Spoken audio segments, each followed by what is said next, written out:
দর্শক আসসালামু আলাইকুম।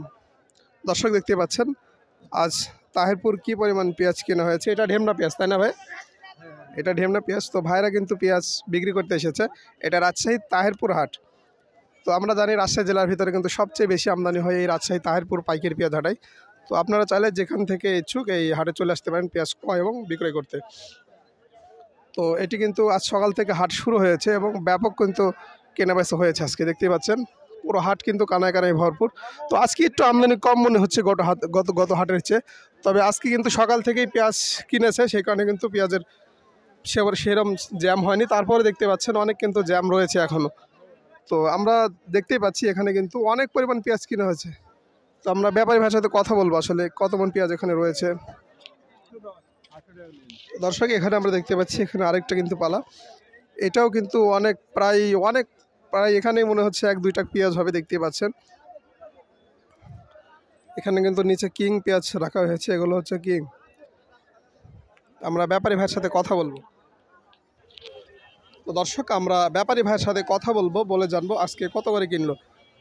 আসসালামু আলাইকুম। ওয়ালাইকুম সালাম। চাচা কত মন পেঁয়াজ কিনেছেন আপনি এখানে? 500-700 মন আছে, 500-700 মন আছে এখানে, আরো কিনবো 10-12 মন। 1200 আজকে কত করে কিনলেন পেঁয়াজ? 1010 টাকা কিনছি আমরা, 1010 টাকা, 960 টাকা। এত পেঁয়াজ আপনি কই নেবেন? এই পেঁয়াজটা কোথায় বিক্রি করবেন? যাবে ময়মনসিংহ, কিশোরগঞ্জ, শেরপুর, জামালপুর, লালিতাবাড়ি আর বিভিন্ন জায়গাতে যাবে। এটা একদম বিক্রি হয়ে যাবে খরচা? হ্যাঁ, বিক্রি হয়ে যাবে ইনশাআল্লাহ। ভাই বলছে খরচা বিক্রি হয়ে যাবে। তো আগামীতে এই পেঁয়াজের বাজারটি কেমন হতে পারে? এই পেঁয়াজ কিন্তু কৃষকরা তেমন দাম পায়নি, পেঁয়াজ উত্তোলন করার পরেই কিন্তু পেঁয়াজের দামটি অনেক কম। তো আজকে একটু বাজার দেখলাম, একটু বাজারটা বেশি। তো গত হাটে কিন্তু আপনারা পেঁয়াজ তেমন করে কিনেননি, অনেক তো পরে কিনেছিলেন আপনারা? 1200 মন কিনেছিলাম গত হাটে, 1200 মন কিন্তু 621 টাকা পড়তে আসলো। আসলে কি মনে হচ্ছে এই দামে কি কৃষক পেঁয়াজ বিক্রি করে কৃষকের লাভ হওয়া সম্ভব? না না না না না না, অনেক লস হবে।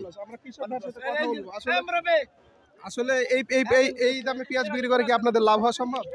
60 টাকা হবে না, ওষুধের টাকা হয়তো হতে পারে, 60 টাকা হবে এর না। ভিতরে আমরা দেখতে পাচ্ছি প্রায় আলের পেঁয়াজ কিন্তু 1 সপ্তাহ বা 10 দিনের ব্যবধানে কিন্তু হাটে উঠে আসবে। তো আলের পেঁয়াজ যদি আসে এই পরিস্থিতি কেমন হবে আপনাদের? পরিস্থিতি যদি এরকম থাকে তাহলে আমাদের জমি বিক্রি করে ফসল করতে হবে। মানে যদি 20 বিঘা না থাকে তাহলে বিক্রি করে জমি 10 বিঘা মনে করেন ফসল করতে হবে। জমি যদি না থাকে বিক্রি করলে তাহলে পেঁয়াজ করবেন কোথায়? উপায় নাই তো। আপনার 1500-1400 টাকা খরচ পড়ে সেসব পেঁয়াজে। তো আপনার তো আসলে ব্যাপারী ভাই বলছে যে পেঁয়াজের দামটি আসলেই কম।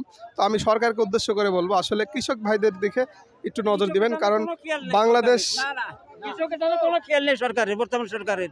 কৃষক জীব যাওয়ার পর তো উঠে গেছে একেবারে অযোগ্য সরকারের। হ্যাঁ, টাকা পাচ্ছে 600 টাকা মন পেঁয়াজ বিক্রি করে গৃহস্থ কানতে বাড়ি যাচ্ছে, বাজার তো করতে পারছে, কানতে বাড়ি যাচ্ছে। বাড়ি যা বলছে অল্প অনেক আছে, তারা বলছে এর ব্যাপারে এই পেঁয়াজ কাটো না, তুলো না, ভিয়েতে রেখে দিচ্ছে পেঁয়াজ। এবার দেশ চলতে পারে, চলবেও না, সম্পদ নষ্ট হবে। হ্যাঁ, দেশ সম্পদ নষ্ট। হ্যাঁ, লোকের অবস্থা খারাপ। কৃষকের রণাজারি আমরা শুনতেই পাচ্ছি। তো কৃষক ভাইরা এক মন পেঁয়াজ বিক্রি করে কিন্তু একটা তরমুজ কিনা হচ্ছে না। তো তরমুজ কিনে যে সন্তান নিয়ে খাবে সেটি কিন্তু সম্ভব হচ্ছে না। তরমুজ কিনে গেলে 500 টাকা 600 টাকা একটা তরমুজ, বড় তরমুজ কিনে গেলে। আর এখন পেঁয়াজের দাম 500 টাকা 550 টাকা বেশিছি। গতটা আমার বেটা 10 লাখ টাকা নিচ্ছে, পেঁয়াজ কিনা ফুলেছে না, টাকা পেঁয়াজ কিনা টাকা ফুলেছে না, কি অবস্থা বুঝতে না লাগে। দর্শক এই ছিল কিন্তু আজকের ভিডিও। পরবর্তী আমার কৃষি চ্যানেল থেকে যে কোনো ভিডিও পেতে হলে অবশ্যই চ্যানেলটি সাবস্ক্রাইব করুন। দেখা হবে পরবর্তী ভিডিওতে। ভালো থাকবেন। আসসালামু আলাইকুম।